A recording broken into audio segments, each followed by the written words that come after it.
cuando definen la modelo.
¿Cómo están? Muy buena tarde con todos los amigos que se vienen conectando a estas horas de la tarde a la plataforma de CAMEX de la Cámara Peruana de Comercio Exterior. Permítanme presentarme una vez más. Mi nombre es Luigi Zucchetti, soy coach sistémico profesional, consultor de empresas y profesor universitario. En esta tarde estoy encantado de volver a reunirme con todos y cada uno de ustedes para poder continuar con el curso que hemos convenido en relación al pensamiento sistémico aplicado a las organizaciones. El día de hoy corresponde a la segunda unidad de este primer módulo, en el cual todo el curso contiene 2 módulos que componen 8 unidades en total. Y hoy vamos a desarrollar la segunda unidad. Vamos a hablar netamente de todo lo que son sistemas desde un punto de vista de la teoría general de sistemas. Entonces, quiero saludar y felicitar a todas las personas que se vienen sumando a esta conexión, a esta clase. Y en unos 30 segundos, mis estimados amigos, les pediría para ver si es que más personas se pueden unir a esa transmisión, a este desarrollo de esta sesión y poder iniciar con todo el material que les hemos tenido preparado para cada uno de ustedes. Entonces, solamente les pido 30 segundos para poder iniciar. Gracias.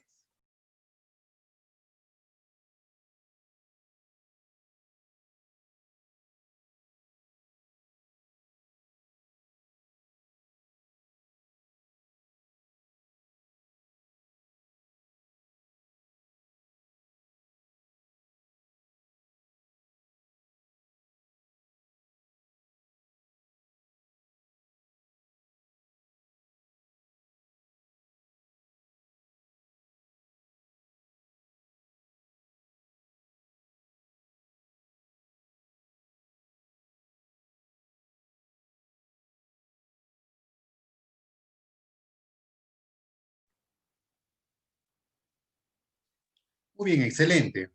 Entonces, vamos a dar inicio a nuestro tema que nos convoca el día de hoy, que es sistemas en relación al curso de pensamiento sistémico aplicado a las organizaciones. Siempre es importante precisar que una vez culminada esta clase, esta charla, con mucho gusto, al final podré absolver las dudas que ustedes puedan tener, las consultas, las recomendaciones que también nos puedan dar, y lo vamos a tomar siempre con la mejor y mayor predisposición, buscando siempre la mejora de nuestro accionar. Muy bien. Y vamos a empezar ya de lleno en la clase. La clase pasada veíamos un poco en relación a la introducción sobre el pensamiento sistémico, ¿no? Cuando vamos a hablar de pensamiento sistémico en relación a aplicar a las organizaciones, partimos la clase pasada de ver qué es pensamiento, qué es un pensamiento sistémico, los distintos tipos de pensamiento, las ventajas y características que tiene nuestro pensamiento sistémico. Pero ¿de dónde nace todo el pensamiento sistémico? ¿De dónde nace esta idea, este enfoque sistémico amplio que tenemos? Bueno, la teoría general de sistemas básicamente es de von Beterlamp, ¿no? Fue concebida puntualmente por él, por Ludwig von Bettalampi, en la década de los 40. ¿No? En la clase pasada le decíamos que no es relativamente nuevo, sino que ya tiene algunos años ya con nosotros este tema de la teoría general de sistemas, y miren, desde la década del año 1940, von Bertalanffy proponía la teoría general de sistemas con el fin de poder proporcionar un marco teórico y práctico a las ciencias naturales y sociales. Es decir, en ese tiempo también ya se manejaba del pensamiento científico, sin duda alguna, que veía más el análisis de las partes. En cambio, Ludwig von Bertalanffy decía, no, sumemos, juntemos todas las partes y la congruencia, la conjugación, el accionar de todas estas partes van a generar pues todo un sistema y es ahí donde que él genera la teoría general de sistemas y supuso un salto de nivel lógico en el pensamiento y la forma de mirar la realidad. Obviamente ahí cambió un poco el espectro de poder ver la realidad y obviamente esto tuvo una influencia directa en el tema de la psicología y en la construcción de una nueva teoría sobre la comunicación humana, ¿no? Veíamos también en la clase pasada que en la medida que nosotros vayamos desarrollando un pensamiento sistémico, un pensamiento amplio, es decir, no ver solamente las partes disgregadas o separadas como un solo elemento, sino por el contrario, veamos que la confusión, cuando estas partes se confluyen, se unen, se amalgaman, podemos ver propiedades emergentes, podemos ver acciones de sinergia. Y eso es un poco lo que la teoría general de sistemas de von Bertalanffy nos propone, nos trae. Cuando hablamos también de teoría general de sistemas, hay que ver 5 aspectos importantes. Primero hay que ver que, perdón, que la integración, esta integración de esta teoría general de sistemas, ¿no? Tiene una integración básicamente a las ciencias sociales y naturales. No se divorcia de ellas, no se aleja de ellas, sino tiene una integración directa, ¿no? A las diversas ciencias sociales y naturales, impacta directamente en ello, ¿no? Por eso veíamos también ecosistemas naturales, ecosistemas humanos. La segunda parte o el segundo aspecto es que esta orientación se orienta hacia la teoría de sistemas, es decir, esta integración de las ciencias sociales y naturales tiene una integración hacia la teoría de sistemas. Obviamente esto nos permite, como punto 3, tener una manera más amplia de poder estudiar los campos no físicos del conocimiento científico, no necesariamente concretos, sino también el campo de las relaciones, el campo también en algún momento de algún sistema abstracto que puede ver, ¿no? O sea, se diversifica un poco la mirada. También con esta teoría se aproxima al objetivo de la unidad de la ciencia, ¿no? Y como punto 5, que las propiedades de los sistemas se presentan cuando se estudian globalmente. No podemos ver un sistema desagregado en sus partes. No se puede ver, ahí tendríamos que tener ya un pensamiento analítico, porque empezamos a analizar parte por parte. Cuando hablamos de pensamiento sistémico, es que nosotros vemos todo el sistema como un todo, como un general, en el cual todas las partes juegan un papel importante, un papel trascendental. Que todas las partes cuando confluyen generan una sinergia, es decir, potencia una, otra parte, potencian a todo el sistema y ahí, como lo mencionábamos en la clase anterior, genera una propiedad emergente. Poníamos el ejemplo. ¿Cuál es la propiedad emergente en el ser humano? Pues la propiedad emergente en el ser humano es la vida, porque la conjunción de todos los sistemas que tiene el ser humano hace que genere una propiedad emergente llamada vida. Es lo que usted y yo vamos teniendo. Y obviamente también hoy día vamos a hablar un poco de las organizaciones, cómo todas las partes de una organización, cuando confluyen estas entre sí, generan estas organizaciones y qué características van teniendo. Muy bien, acá queremos ver algo que de repente pasa cuando no conocemos un poco el pensamiento sistémico, algo que de repente sucede cuando solamente nos enfocamos a tener un pensamiento simplista, por llamarlo de alguna forma, ¿no? Básicamente el pensamiento simplista juzga lo aparente, lo más superficial, es decir, lo que se observa, lo que se ve, ¿no? Con nuestros sentidos. Y diseña soluciones obviamente superficiales que a veces no son duraderas. que a veces no son sostenibles, porque obviamente no estamos ingresando a la profundidad, no estamos ingresando a la profundidad de lo que pueda realmente estar pasando. En cambio, un pensamiento sistémico, analiza el todo, todos los componentes, como un sistema y busca entender sus componentes y sus relaciones que entre ellos se interactúan. El pensamiento sistémico, mis estimados amigos y amigas, también nos permite diferenciar las causas de los efectos. Cuando hablamos de causa y efecto, estamos hablando de un pensamiento lineal, una causa, un efecto, una causa, un efecto. En cambio, en un pensamiento sistémico, hablamos de un sistema circular, un pensamiento circular, que no necesariamente una causa tenga siempre un determinado efecto. Lo va a tener, de hecho, pero ese efecto puede producir otra nueva causa y esta nueva causa otro efecto. Y este efecto una nueva causa y esta nueva causa otro efecto. Es decir, no es un enfoque lineal, causa, efecto, sino es causa, efecto, efecto, causa, efecto, efecto, causa. Es algo mucho más dinámico.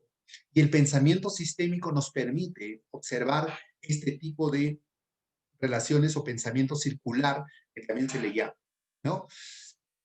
Y obviamente, cuando tengamos este pensamiento sistémico, vamos a poder diseñar soluciones que sean más integrales, más duraderas, porque estamos yendo a la profundidad del asunto.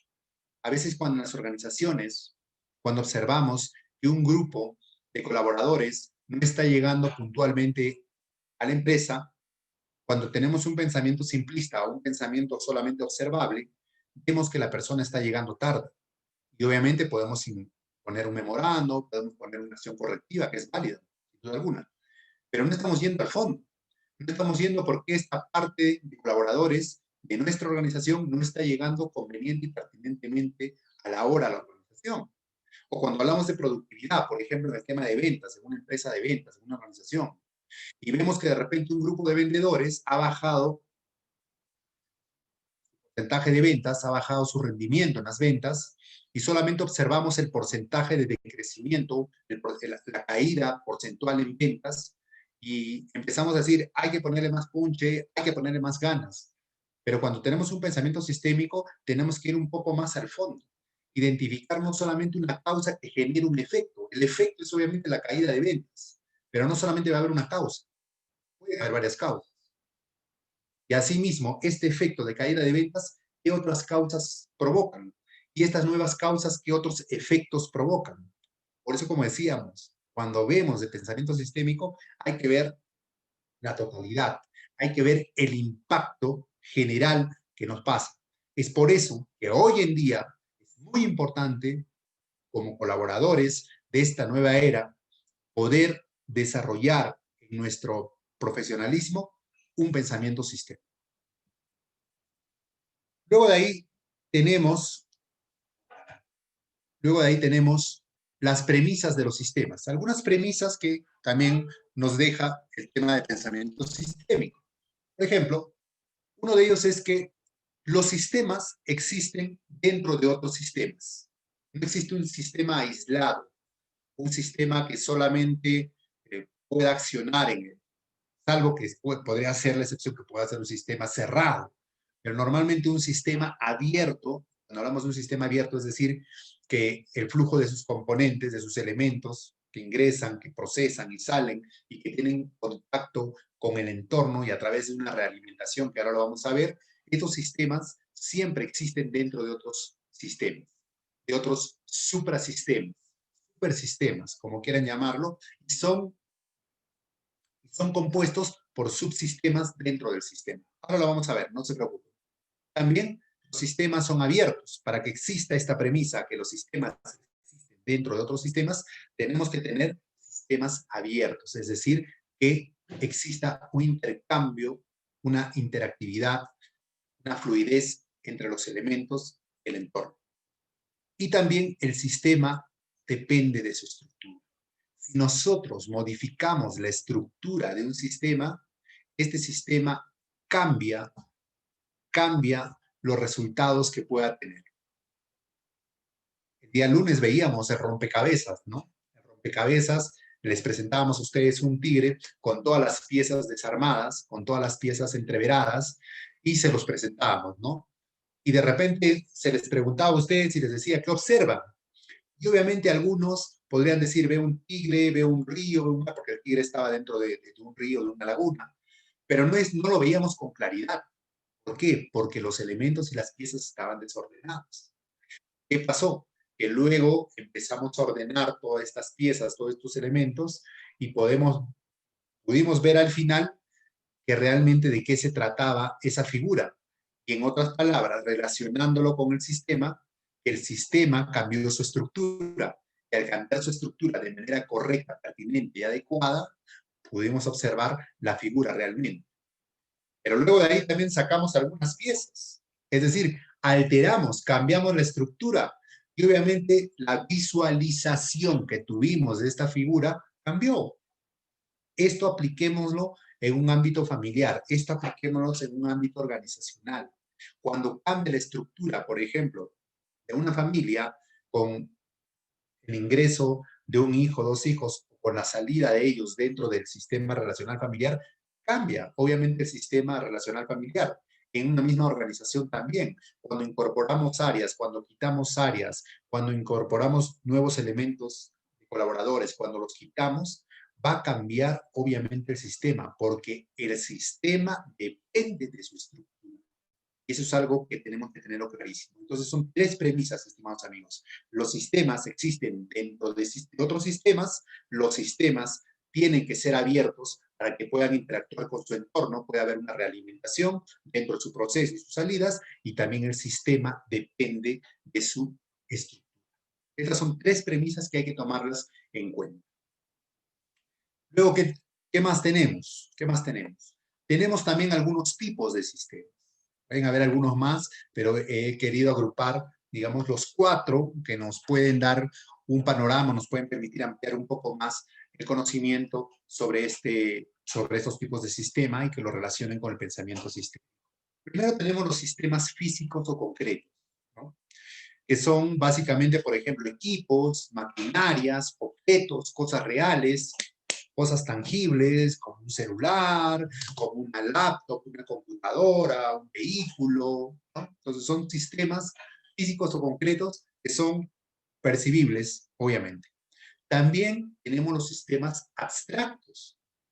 ¿Qué es un sistema abstracto? Por ejemplo, conceptos, planos, ideas, hipótesis, ¿no? Por ejemplo, el software de nuestra computadora, de nuestros celulares, no lo vemos de manera concreta, real, pero sabemos que existe un software, lo cual nos permite poder interactuar con los beneficios, con las propiedades y características que este tiene, ¿no?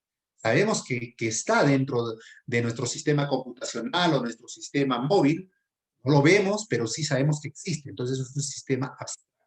¿Qué pasaría si ese software o este sistema abstracto no estaría en su computadora, en su celular? Simplemente la computadora, el celular, no tendría probablemente las funcionalidades que se tiene cuando este software está instalado, ¿no? Muy bien, entonces los sistemas abstractos también es un tipo de sistemas muy importante, muy interesante.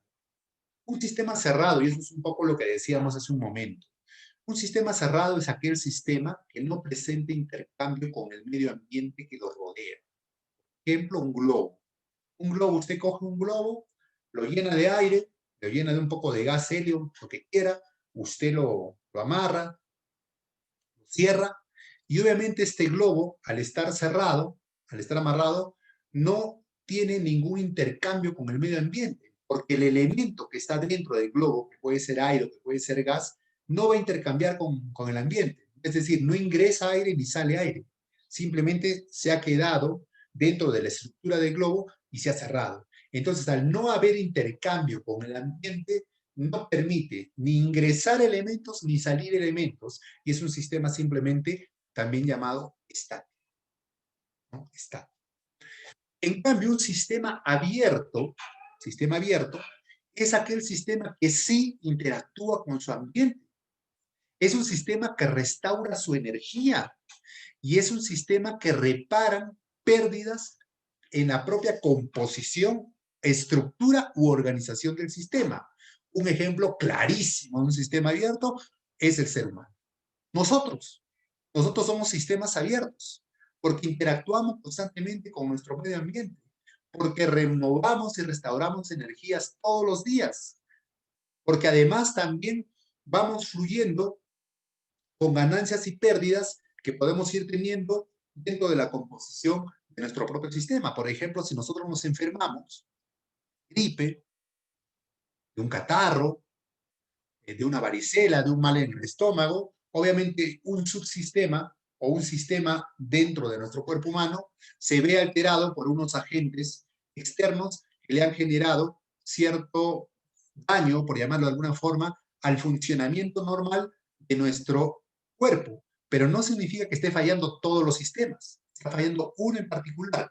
Y obviamente, como está fallando uno en particular, ese sistema vamos a quedarnos con el ejemplo de la gripe, el sistema respiratorio. Se ha visto afectado por esta gripe, obviamente su funcionamiento no es el funcionamiento normal, ordinario, que normalmente actúa, tiene ciertas complicaciones.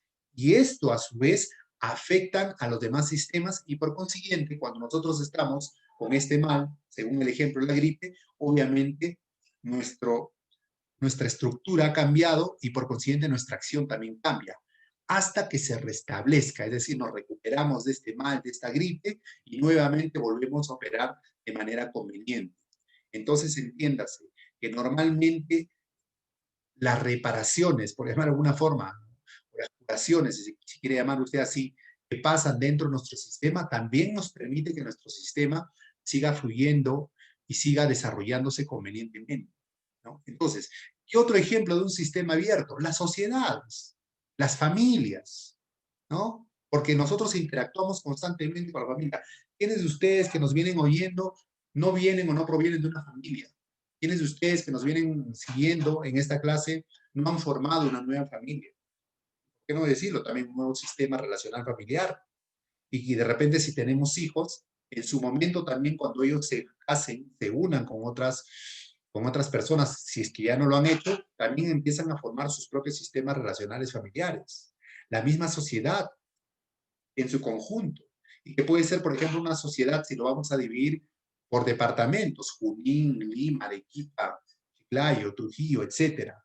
También el grupo de esta localidad es un grupo de una sociedad, pero que lo confluyen, que dentro de este sistema está constituido por un determinado número de familias. Y ahí vamos hablando de un suprasistema que ahora llegamos. Pero lo que quiero que sepan es que un sistema abierto interactúa con su ambiente. Un sistema abierto restaura su energía y puede reparar las pérdidas que dentro del sistema puedan pasar. Hay que tenerlo clarísimo. Y en virtud a ello, dado que este curso es pensamiento sistémico aplicado a las organizaciones, obviamente las organizaciones también son sistemas abiertos. ¿Por qué? Porque tienen estas condiciones que acabamos de mencionar.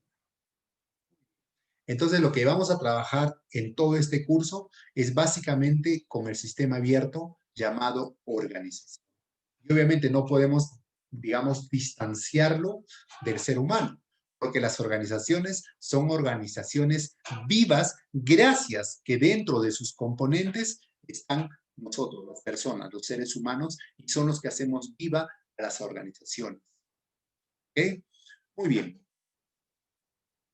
Cuando nos enfoquemos en este aspecto de tipo de sistemas, sobre todo abierto, quiero compartirles algunas características para poder, digamos, comprender, profundizar un poco más en relación a cómo identificar estos. Primero, que las características de los sistemas abiertos, primero, presentan intercambio con el ambiente a través de entradas y salidas, ¿no? Decíamos, un sistema abierto es el que intercambia elementos, información, energía con su entorno. Es decir, entonces tienen que haber ingresos y tienen que haber salidas, ¿no? Intercambian energía y materia con el ambiente, como mencionábamos. Son adaptativos para sobrevivir porque se vienen adaptando a diferentes circunstancias, a diferentes contextos. También su estructura es óptima cuando el conjunto de elementos del sistema está organizado, aproximándose a una operación adaptativa. Cuando nuestros sistemas tienen que someterse o enfrentarse a algunos cambios radicales, lo hacen, lo hacen. Pero dentro de la organización que tienen internamente para poder enfrentar este cambio, se empiezan a adaptar. Voy a poner un ejemplo muy puntual. Venimos pasando una pandemia, venimos sufriendo los estragos de una pandemia. Y quiero enfocarme netamente en un aspecto organizacional. Lamentablemente, muchas, miles de empresas hoy en día ya no existen. Son simplemente historia. Esas empresas que ya no existen, que son historias, lamentablemente no se llegaron a adaptar a este cambio que trajo la pandemia con el COVID. Que muchas empresas tuvieron que perder clientes, que perder ventas, que perder, digamos, un poco la liquidez dentro de sus operaciones porque la gente ya no salía, porque la gente tenía que estar confinada dentro de sus domicilios. Y entonces, al no poder estructurarse o reestructurarse y volver a reorganizarse internamente, no pudieron hacerle frente a este cambio adaptativo que trajo el COVID y lamentablemente murieron. ¿Quiénes son aquellas empresas que hasta el día de hoy existen, que han podido superar toda esta oleada que trajo el COVID? Son aquellas empresas que se han sabido reorganizar, reestructurar y sobre todo adaptar a este nuevo contexto. Se habla mucho de la nueva normalidad, se habla mucho del nuevo contexto, pero hablando en pensamiento sistémico y hablando sobre todo en las características de un sistema de tipo abierto, es aquel sistema que ante un cambio, que ante una amenaza, que ante una, digamos, una mutación de las características normales de ese contexto, es el sistema que se adapta, se reestructura, se organiza y le hace frente a él. ¿Cuántas empresas hoy en día, estimados amigos y amigas, no han cambiado sus servicios, no han cambiado sus productos o no los han adaptado para no quedarse también relegados? Entonces es muy importante tomar en consideración el tema de la adaptabilidad. También algo importante, que los sistemas abiertos no pueden vivir aislados. Esos son sistemas cerrados, que ya hemos visto, el globo del aire, el globo con el gas helio. Pero un sistema abierto no puede vivir aislado. Nosotros como seres humanos también somos sistemas abiertos. ¿Quién de nosotros puede decir yo sí puedo vivir aislado? Yo sí no dependo de nadie. No, no se puede. Dependemos de muchos otros sistemas, de muchas otras personas, de muchas otras empresas, de comunidades, de sociedades. Entonces los sistemas abiertos no pueden vivir aislados, sin duda alguna. Los sistemas abiertos también evitan un poco el aumento de la entropía, ¿no? Y pueden desarrollarse en dirección a un estado en creciente orden y organización, que llaman entropía negativa. La entropía es el orden o la organización que existe dentro del sistema, dentro del sistema, ¿no? Cómo se ordena, cómo se estructura, ¿no? Básicamente eso. Los sistemas abiertos también restauran su propia energía y reparan pérdidas en su propia organización, lo que lo hemos mencionado, ¿no? O sea, restauramos energía constantemente y también si existe alguna pérdida, alguna baja dentro del sistema, podemos también recuperarlos. El concepto de sistema abierto también se puede aplicar y se aplica a diversos niveles de enfoque, ¿no? Como ya lo mencionaba, el nivel de individuo, el nivel de grupo, de organización y de la sociedad. Entonces, estimados amigos y amigas, nosotros somos sistemas abiertos. Y estas características que les estoy presentando el día de hoy son características que debemos de tenerlas en cuenta, saber que los sistemas tienen una estructura, tienen una adaptabilidad, intercambian energía, no viven aislados, reparan su propia energía, tienen un orden interno, etc. Es importante conocer todo ello porque en la medida que usted conozca estas características, cuando usted vaya o esté en su organización, va a poder tener una mejor comprensión de lo que puede estar pasando o de esas posibles de esas posibles consecuencias o efectos que están pasando, y va a poder identificar claramente las causas que lo pueden ameritar. Por ejemplo, yo les pregunto, si una pila de naranjas, ¿por qué una pila de naranjas no es un sistema? ¿Por qué este grupo, este montón de naranjas no es un sistema? Por ahí lo pueden poner en el chat, sería buenísimo. ¿Por qué creen que este grupo de naranjas no es un sistema? Porque si podríamos decir que cada naranja es un elemento, ¿no? Y este grupo de elementos los juntamos, los amontonamos, entonces ya forman un sistema. Vamos a ver por qué. Primero, ¿está formada por partes y elementos? Bueno, sí, pues no, porque cada naranja se podría hacer una parte o un elemento. Por ese lado podríamos decir, ok, sí, por ese primer filtro pasó. Un segundo filtro. Las partes, pero están organizadas de esta imagen, de esta foto, ¿están organizadas esas naranjas? Pues no, no están organizadas, simplemente están amontonadas. No hay una organización, no hay un orden, no hay una entropía. Bien, las partes interactúan entre sí, las partes tienen una dinámica de interacción entre sí. Pues obviamente no lo tienen, pues, no la tienen. No hay una interactuación entre estas partes, razón por la cual no podemos considerar que también es un sistema. Otro, tiene un límite, una frontera física definida, obviamente, tiene un espacio, ¿no? Tienen un límite. Bueno, por eso sí podríamos decir los sistemas. Entonces, para que exista un sistema, tiene que cumplir con las funciones que definen a los sistemas. Es decir, tienen que estar formadas por partes, por elementos, tienen que tener un límite, una frontera física definida, pero además las partes tienen que estar organizadas, ordenadas y tienen que interactuar. Si no existe interactuación, no podemos generar esa sinergia y esa propiedad emergente que hablamos que tienen los sistemas. Esa es la razón, mis estimados amigos y amigas, que esta pila de naranjas, este montón de naranjas, no es un sistema. Entonces, dentro de las organizaciones, ya enfocándonos a las organizaciones, todas las organizaciones son sistemas, sin duda alguna. Todas las organizaciones son sistemas porque debe de cumplir estas 4 funciones, pero que lamentablemente lo voy a decir así, y no estoy particularizando ninguna organización, algunas organizaciones no se desarrollan como sistemas, sino solamente como montones. ¿Por qué? Porque a veces estas funciones que están especificadas en la parte izquierda de su pantalla no hay. Sobre todo en la parte de la interactuación, sobre todo en la parte de la organización. Cada quien es individualista. A veces las áreas se aíslan, a veces las áreas no se interconectan con otras áreas, a veces no existe un flujo comunicativo con los demás.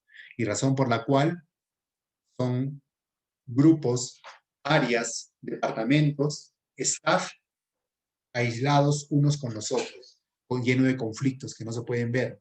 Entonces, si no existe esa organización, esa dinámica, lamentablemente no va a fluir como sistema. Tiene que tener ese orden.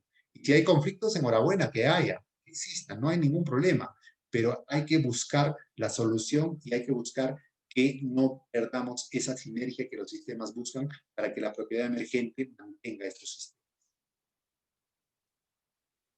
Vamos ahora a ver un poco los parámetros de los sistemas, ¿no? ¿Cuáles son los parámetros de los sistemas? Son 5, que ya los hemos visto, pero acá los revisamos. Primero es la entrada, ¿no? Es decir, la entrada de ingreso o acceso, como usted quiere llamarlo, provee los materiales, los recursos necesarios para que el sistema pueda empezar a arrancar, para que el sistema pueda empezar a dotar toda su construcción. Luego de ahí de la entrada o el input, que otros le llaman, es el proceso. Es decir, transformar las entradas en las salidas que queremos dar, ¿no? Entonces, el proceso es importante. Todo lo que hacemos, todo el trabajo, todo el desempeño que tenemos dentro de un sistema en particular.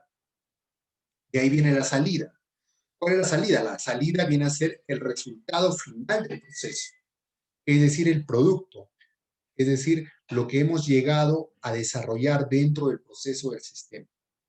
Asimismo, de ahí viene una parte importante, un parámetro importante, que es la retroalimentación o realimentación, como quiera llamarse, es aquello que compara el resultado final que ha salido, que ha votado la salida, con el criterio preestablecido. ¿Qué quiere decir eso? Con lo que yo diseñé, con lo que yo planifiqué, con lo que yo pensé inicialmente, puse unas entradas, se generó el proceso, salió la salida, y en esa salida es lo que hago el comparativo, hago la revisión, hago el control, si realmente esa salida corresponde a ese criterio preestablecido que yo me había enfocado. Esa es un poco la realimentación. Si lo es, enhorabuena, el proceso está fluyendo bien. Y si no lo es, ahí hay que revisar qué está fallando. ¿Está fallando el proceso? ¿Está fallando los insumos que ingresan? ¿O está fallando cuál es ese efecto, esa consecuencia? Porque recuerden que la salida es solamente el resultante del proceso. Y el proceso trabaja con las entradas, ¿no? Y por eso un poco explicábamos al inicio. Si una persona está llegando constantemente tarde a la organización y solamente observamos la salida, hay que ver qué está pasando en el proceso, qué está sucediendo en el proceso en general de toda la organización, e ir viendo este insumo que puede ser ese elemento, esa persona, qué está pasando. Entonces, el fallo de las entradas, fallo del proceso, y es importante verlo. Y otro quinto parámetro que es muy importante, ver también el ambiente, ¿no? El ambiente es básicamente lo que envuelve externamente al medio, es decir, toda empresa, toda organización, toda persona, nos desenvolvemos en un ambiente. No somos aislados, ya lo hemos dicho. Estamos dentro de un contexto y dentro de ese contexto nos desarrollamos, ¿no? Entonces, estos son 5 los parámetros. Ahora vamos a ver más o menos un ejemplo aplicado de un sistema abierto en relación a la teoría general de sistemas aplicado a una organización. Estamos dentro de un contexto, de un ambiente. Entonces, como entradas podríamos tener el material, ¿no? El material que vamos a requerir para poder hacer un producto, ¿no? El dinero, la parte económica que también es importante, también el esfuerzo humano y la información, la data que necesitamos manejar. Vamos a pensar que estos 4 elementos, material, dinero, esfuerzo humano e información, son nuestras entradas. Estos 4 elementos van a ingresar a nuestro sistema, van a ingresar al proceso, ¿no? Entonces se desarrolla el proceso y luego de que concluye este proceso, vamos a tener una salida. Y esa salida puede ser un producto, puede ser un servicio, puede ser la satisfacción humana, la supervivencia y crecimiento de la organización, puede ser el beneficio del impacto social que vamos teniendo, ¿no? Y una vez que tengamos esta salida, podemos observar, podemos evaluar, podemos controlar, vamos a hacer la retroalimentación.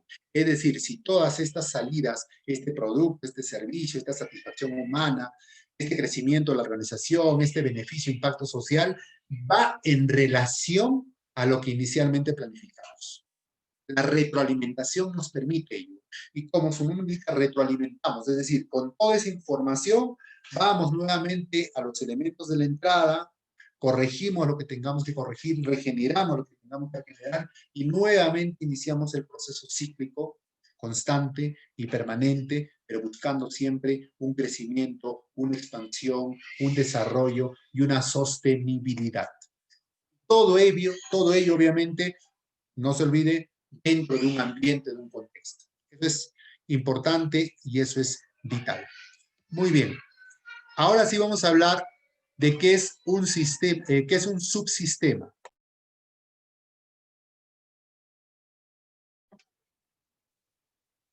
¿Qué es un subsistema? Un subsistema vienen a ser todas las partes interrelacionadas que trabajan independientemente a la par con otro subsistema para lograr un sistema. ¿Sí?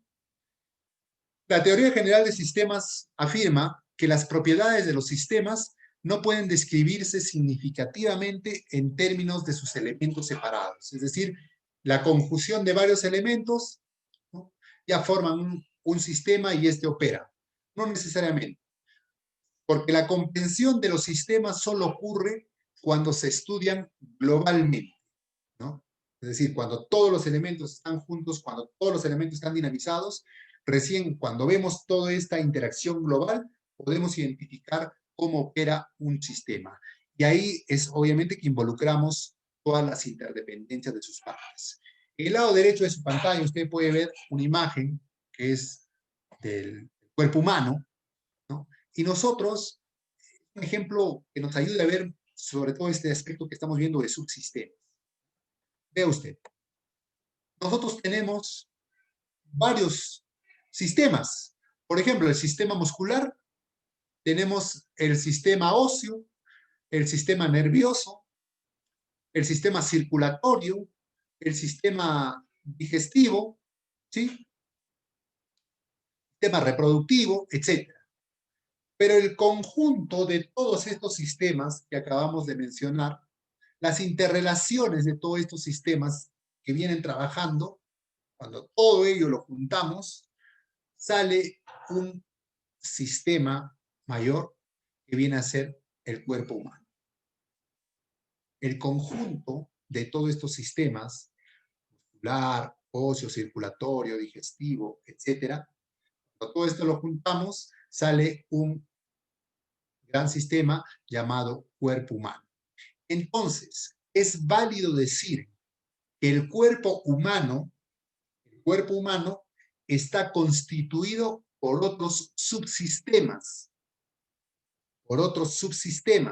que son el subsistema muscular, el subsistema óseo, el subsistema circulatorio, el subsistema digestivo. Entonces, ¿qué quiere decir esto? Que la suma de estos subsistemas hacen, cuando se conjugan todo ello, cuando se confluyen todo ello, hacen que exista un sistema llamado cuerpo humano. Cuerpo humano. Y ahora, por ejemplo, vamos a hablar del subsistema circulatorio. Obviamente, este subsistema circulatorio también tiene sus elementos, sus partes. Son la aurícula, la ventrícula, los capilares, las venas, etc., ¿no?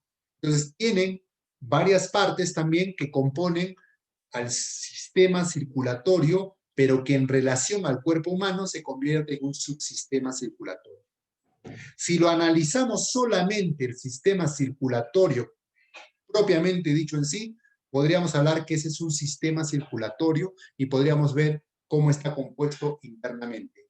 Pero cuando nosotros analizamos el cuerpo humano, este sistema circulatorio se convierte en un subsistema del cuerpo humano. Con esta otra aclaración quizás les quede un poco más claro. El suprasistema o supersistema, algunos otros autores le llaman, se denomina suprasistema en este marco aquel sistema está formado por otros sistemas. Esto quiere decir que un suprasistema es un sistema mayor compuesto por sistemas menores que a su vez pueden contener subsistemas, ¿no? Lo que acabamos de mencionar. El cuerpo humano podríamos decir que es un suprasistema de los sistemas circulatorio, digestivo, óseo, muscular que tiene el mismo cuerpo humano. Podríamos decir que nosotros somos un suprasistema de los sistemas que tiene el cuerpo humano. Otro suprasistema, por ejemplo, las empresas. Podríamos hablar de un suprasistema, por ejemplo, si conjugamos todas las empresas mineras, ¿no? Todo el grupo, el conglomerado de empresas mineras hacen un suprasistema. O el sector de banca, de finanzas, sector comercial, sector de pesca, sector de ganadería, ¿no? Podríamos confluir todas estas empresas que están en este determinado sector y todo ese sector vendría a ser el suprasistema de todas aquellas empresas que se encuentran dentro del mismo. Otro ejemplo del suprasistema, los continentes. Continente asiático, continente africano, continente europeo, continente americano, sudamericano, norteamericano, etc. Australia. Tenemos varios continentes. Y entonces el continente, por ejemplo, europeo, vendría a ser el suprasistema de aquellos sistemas que son los países. Es decir, vamos a poner España, por citar un ejemplo. España viene a ser el sistema como país, España. Pero España también tiene sus estados. Entonces, todos aquellos estados que pudiera tener España, o México, o Estados Unidos, ¿no? citar cualquier país, ¿no? Cada estado de estos países, la sumatoria de todos tus estados, confluyen y conforman el sistema del país. Por ejemplo, España o Estados Unidos, con la suma de todos los estados que tiene Estados Unidos, confluye un suprasistema llamado país. Y Estados Unidos lo comparamos con su continente, que en este caso es Norteamérica, con los que confluye, con los países que confluyen ahí, son sistemas que pertenecen al suprasistema de ese continente. Lo mismo en Europa, lo mismo en Sudamérica, etc. Otro suprasistema, por ejemplo, las redes computacionales. ¿Sí? Si usted en su casa está conectado a una laptop, vamos a suponer, a una computadora, a una PC, ese es su sistema computacional, su sistema tecnológico de su hogar. Pero si ese sistema lo juntamos con otros sistemas computacionales de su familia o de su organización, entonces ya hacemos un suprasistema organizacional. Es importante saber que los suprasistemas contienen un grupo de sistemas dentro de ellos mismos y los sistemas dentro de los sistemas contienen a subsistemas. Entonces va a depender mucho del enfoque que usted le quiera dar. ¿Un sistema se puede convertir en un subsistema? Sí, se puede convertir en un subsistema siempre y cuando pertenezca a un sistema mayor. ¿Y un sistema puede ser parte de un suprasistema? Por supuesto, porque la suma de todos los sistemas confluyen en un supersistema o un suprasistema. Yo quisiera dejarles, antes de pasar ya a la parte culminante, final, una pregunta.